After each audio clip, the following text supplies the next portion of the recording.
The ground was soft beneath my heels, the kind of damp earth that swallows sound.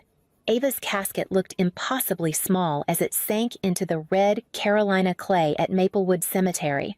My daughter had fought a rare blood disorder for almost a year, and now I was left with silence heavier than any diagnosis. I gripped the hem of my black coat to steady my hands, but nothing stopped the tremor. Only Angela Brewer, my 72-year-old neighbor, stood beside me. She had brought casseroles during endless hospital nights, watched over Ava when I needed a shower, sat with us through fevers and transfusions. Today, she was the only one present, her weathered hand resting lightly on my arm. The rest of my family, my parents Charles and Lorraine, my sister Vanessa, were nowhere in sight. When the minister murmured words of comfort, my phone buzzed in my pocket. I pulled it out without thinking, desperate for some connection. The screen opened to Instagram. There was Vanessa, champagne flute in hand, diamond sparkling, a new photo posted minutes earlier. My parents flanked her, smiling as if nothing in the world had been lost. The location tag read, Grand Horizon Hotel, Raleigh. The ache in my chest sharpened. My family hadn't been delayed or overwhelmed by grief. They had chosen not to come. Another buzz. A text this time, from my mother. Stop being dramatic. This is urgent. For a moment, I thought maybe she was finally reaching out, finally offering words I needed. But the next message told the truth. We need to discuss Ava's trust fund. $950,000 cannot sit idle.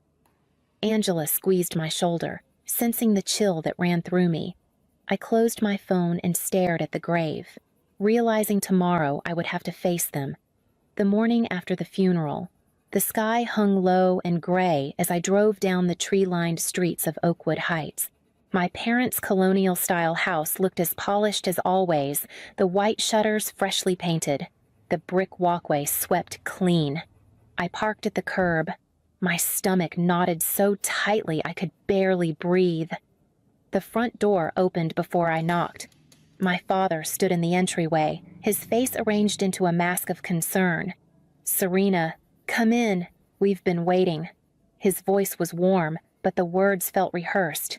Inside, the living room was staged like a boardroom. My mother stood by the mantel. Vanessa perched on the sofa in a crisp blazer, and Marla, once my closest friend, sat on the edge of a chair, avoiding my eyes.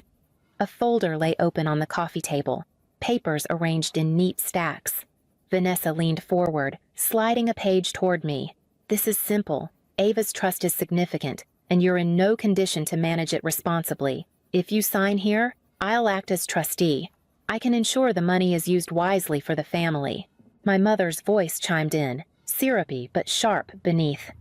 We're only thinking of you. Dear, grief clouds judgment. You shouldn't bear this burden alone. I picked up one of the pages, my hands trembling, and caught sight of a notation in the margin. The date was from last winter months before Ava even began her last treatments. The realization hit like ice. They had been preparing for this all along, waiting for the worst outcome. My throat burned, but I forced my voice steady. No, I won't sign. Vanessa's smile faltered, her eyes hardening. Don't be impulsive, Serena. We're trying to help you. I placed the papers back on the table, rose to my feet, and walked to the door. My father's voice followed, sharper now. You're making a mistake. I didn't turn back. Outside, the cool, Raleigh air filled my lungs as I realized this wasn't grief talking. It was a plan, carefully built while I fought for my daughter's life. Tomorrow, I would need to find someone who could help me uncover just how deep their intentions went. That night, I couldn't sleep. The papers Vanessa had slid across the table burned in my memory. The inked margin dated months before Ava's last breath. I sat at my kitchen table, the folder I had taken with me unopened, and thought back to the moment Ethan first told me about the trust. It had been 6 years ago, before our marriage unraveled, before his company transferred him to London. We were sitting at the dining room table, Ava asleep upstairs, when he signed the documents. "If anything happens," he'd said, his tone solemn in a way I rarely heard, "this is for you to carry on. You sacrificed your career, your savings, everything for her. This fund ensures you're not left with nothing." At the time, I brushed it aside as unnecessary planning, the kind of safeguard you file away and forget. Now, his foresight was the only shield I had left. The phone rang just after dawn. Ethan's parents, calling from Arizona. Martha's voice cracked as she spoke Serena. "We just heard. We loved that little girl so much." George added, "If you need us, we'll come. Whatever it takes. We'll stand by you." Their grief was raw and unpolished, a sharp contrast to the manufactured sympathy I'd heard yesterday. Angela stopped by later with coffee in a paper cup and a firmness in her step. You can't face them alone. You need someone who knows the law, someone who won't be intimidated by theatrics. That afternoon, I dialed the number she'd written on a scrap of paper, Richard Donovan, Chapel Hill. His receptionist fit me in the next morning. Richard's office smelled faintly of leather and old wood. He listened quietly as I explained, sliding Ethan's trust folder across his desk. After reviewing it, he leaned back and adjusted his glasses. Ethan was precise. The trust names you as the residual beneficiary, and it has multiple layers of protection against family interference. They have no legal standing to take it. Relief surged, tempered by a cold realization. The law might be on my side, but my family wasn't finished. I needed proof of their intentions before they struck again. Richard didn't mince words. They'll come back at you harder.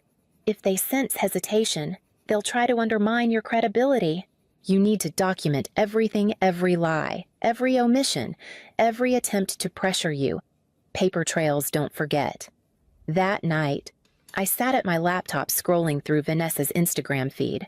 The photos from the Grand Horizon glittered with sequins and champagne, time-stamped during the exact hours I was lowering my daughter into the ground. I printed them out, each image more nauseating than the last, Vanessa's polished smile, my parents' beaming faces, the caption, "Forever begins tonight."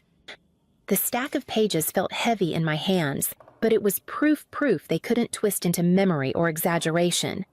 The next day, Angela appeared at my door with a box of notebooks. "I kept journals," she said simply, placing them on my table. Inside were page after page of her steady handwriting, the nights she brought soup when I couldn't cook, the afternoons she sat with Ava during transfusions, the dates and times she drove us home from Duke Hospital. My throat tightened as I flipped through her words. She had been building a record of love, without knowing it might one day serve as defense. By evening, I ordered 2 security cameras and installed them at the front and back of the house. If anyone tried to corner me again, I would not be caught without proof. It didn't take long. 3 days later, I agreed to meet Vanessa and my parents at a coffee shop in Raleigh, hoping a public space would blunt their cruelty. They arrived together, Vanessa leading the way, heels clicking against the tile floor like a metronome. My father wasted no time. "Serena, we need to finalize this. Sign the trustee papers, and let's move forward." I kept my voice calm, though my hands curled into fists under the table. Ethan wrote protections into the trust. It cannot be amended without his consent, and he made me the residual beneficiary. You know this. Vanessa's smile hardened, her eyes glittering with frustration. "If you won't cooperate, we'll have no choice but to pursue guardianship.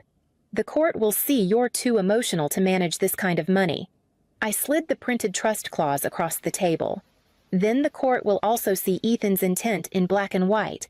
Their faces fell silent, the weight of the paper between us louder than their voices. I gathered my folder, stood, and walked out, heart pounding but steady. For the first time, I felt something sharper than grief resolve. Tomorrow, I would be ready for their next move. The first whisper reached me through Facebook. Vanessa had posted a photo of herself in soft light, hand pressed against her heart, the caption reading, "Pray for family members struggling with mental health after loss." Sometimes love means stepping in when they can't see clearly. The comments flowed in sympathy, applause, admiration for her strength. None of them knew she hadn't shown her face at Ava's funeral. 2 days later, the local paper printed a story, "Family Seeks Help for Grieving Mother." My parents posed on the front porch of their house, expressions solemn but polished.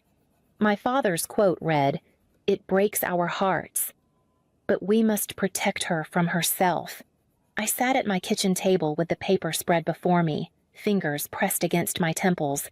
They weren't just trying to take Ava's trust, they were building a narrative to paint me unstable.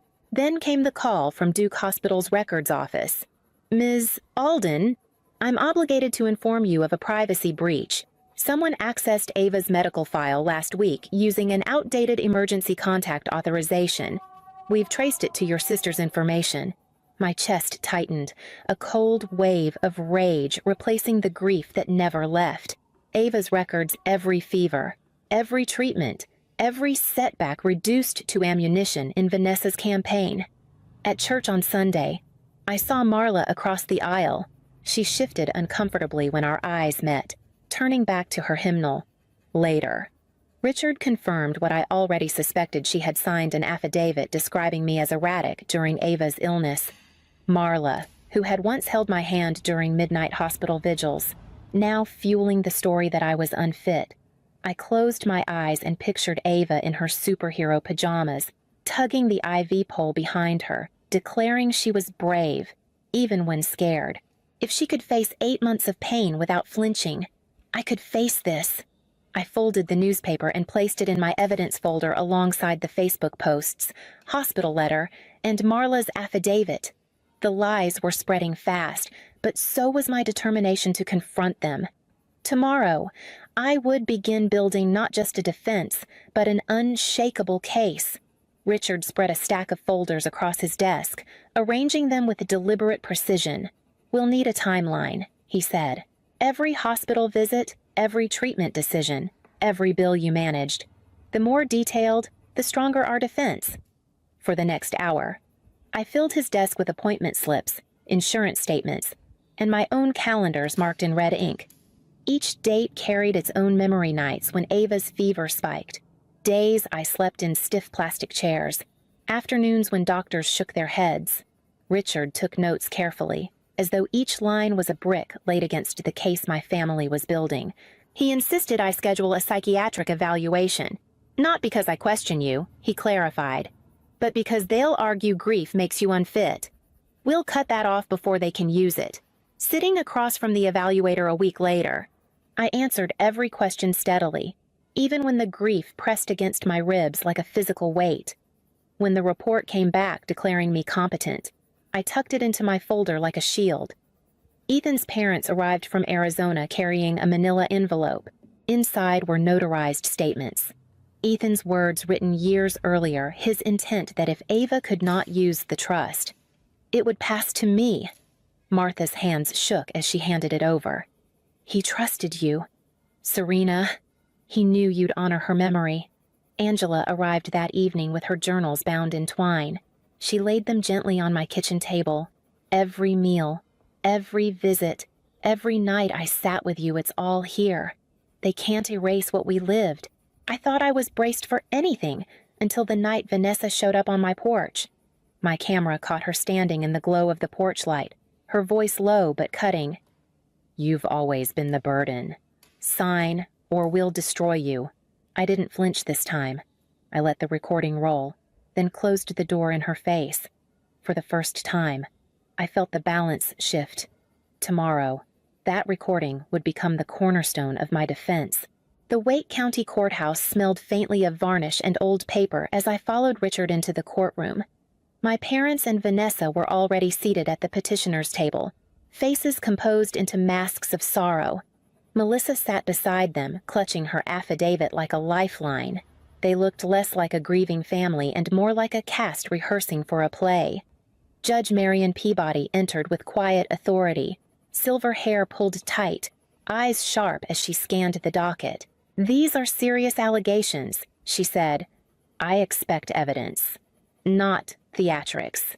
The petitioner's attorney began by painting me as unstable, a mother undone by grief. Melissa took the stand, voice trembling just enough to sound believable.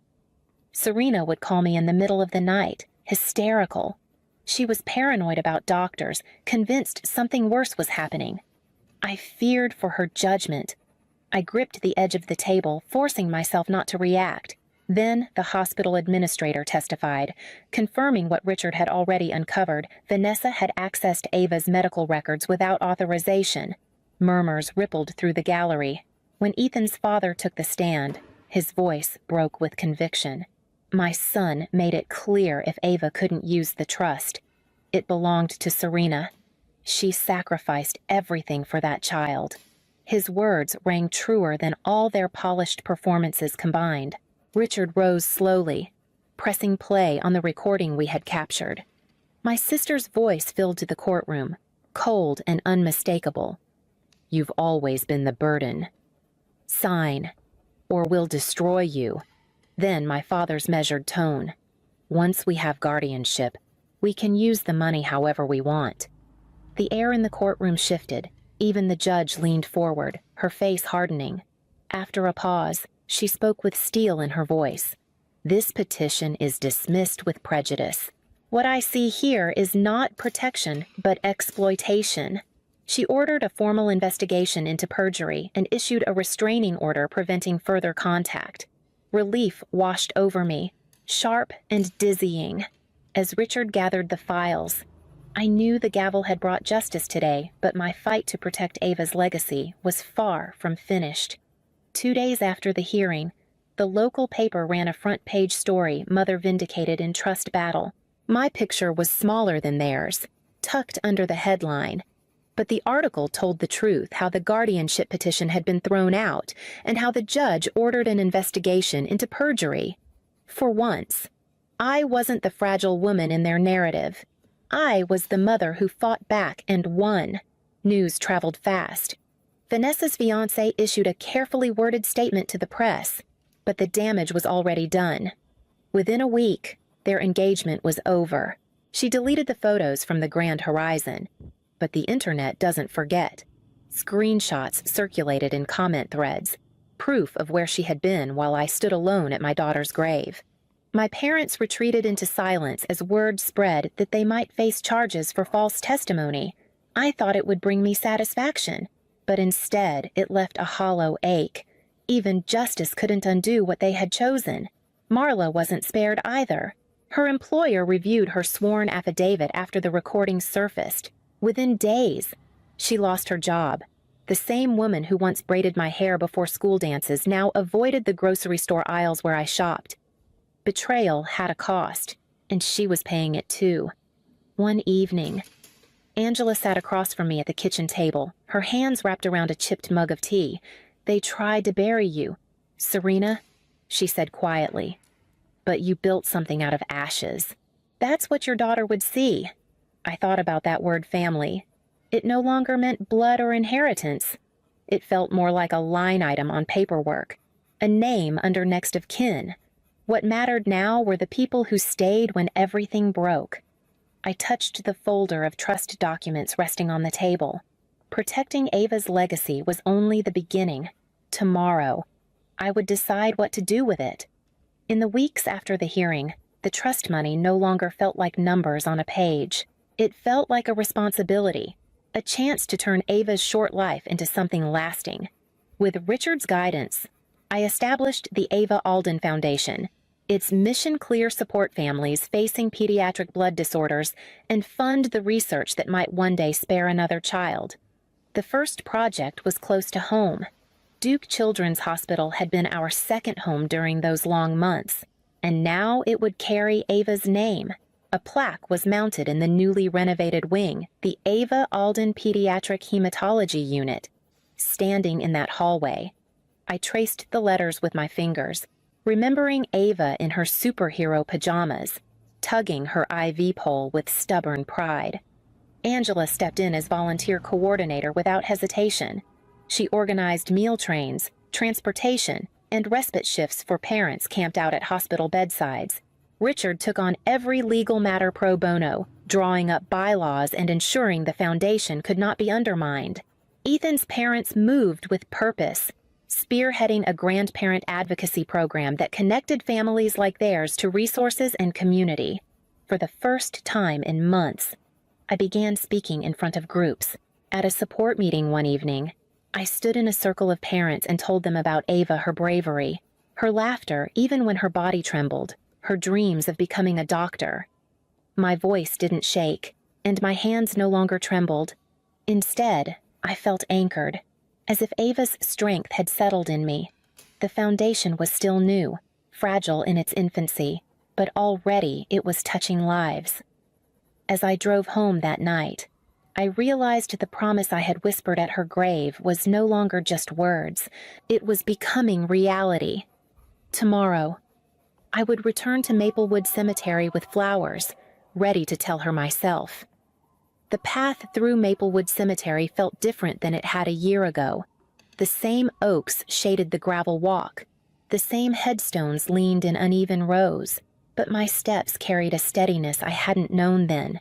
I carried a bundle of fresh lilies in one hand and Ava's favorite stuffed rabbit in the other, its worn ears still soft from her touch. I knelt beside her stone, brushing away a layer of pollen. The granite caught the morning light, the carved letters sharp and clear.